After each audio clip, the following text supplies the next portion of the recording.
తను చాలా క్లియర్గా ఉంటాడు, ఇది నాకు కావాలి అని చెప్పి. సో అంటే ఫస్ట్ ఆబ్వియస్లీ సీన్ పేపర్ మీద ఎవ్రీథింగ్ ఇస్ దేర్, మా అందరి స్క్రిప్ట్ అంతా తెలుసు. అండ్ వచ్చిన తర్వాత ఇది will clearly explain everybody. And అక్కడ లిబర్టీ ఇస్తాడండి, బికాస్ కామెడీకి 4-5 యాక్టర్స్ కలిసి చేయాలి కదా. సో లిబర్టీ ఉంటుంది ఎవరైనా ఇంప్రూవైజ్ చేయడానికి దేనికన్నా సరే. సో ఒకసారి మేము చూసుకుంటాం and then we'll do it. ఒకవేళ ఎక్కడైనా దాటి బయటికి వెళ్తే వీళ్ళు కమెంట్ లేదు బయటికి వెళ్ళిపోతుంది అని చెప్పి, లేదంటే always use to encourage improvisation. So on sets లో అంటే కామెడీ సినిమా కాబట్టి మనం సీరియస్ గా ఉండాలి, ఆడియన్స్ నవ్వాలి. కానీ మీరే నవ్వుకున్నటువంటి సందర్భాలు ఉన్నాయా? ఇప్పుడు అంటే అందరూ తెలిసిన వాళ్ళే కదా. సో ఎంజాయ్ చేసుకుంటే హ్యాపీగా మాట్లాడుకుంటే పంచులు వేసుకుంటే ఏదో చేసుకుంటే షూట్ చేసుకునే వాళ్ళమే. షార్ట్లో నవ్వడం అనేది కొంచెం అన్ప్రొఫెషనల్. ఒక్కొక్కసారి తెలియకుండా ఎప్పుడో వస్తుందేమో తప్ప మోస్ట్లీ కంట్రోల్ చేసుకుని కట్టానక్క నవ్వడమే.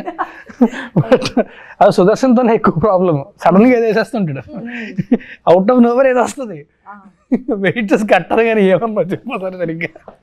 కంట్రోల్ చేసుకొని చేయడం అంటే నిజంగా చాలా గ్రేట్. తప్పదు. ఓకే, సో మీరు చెప్పండి.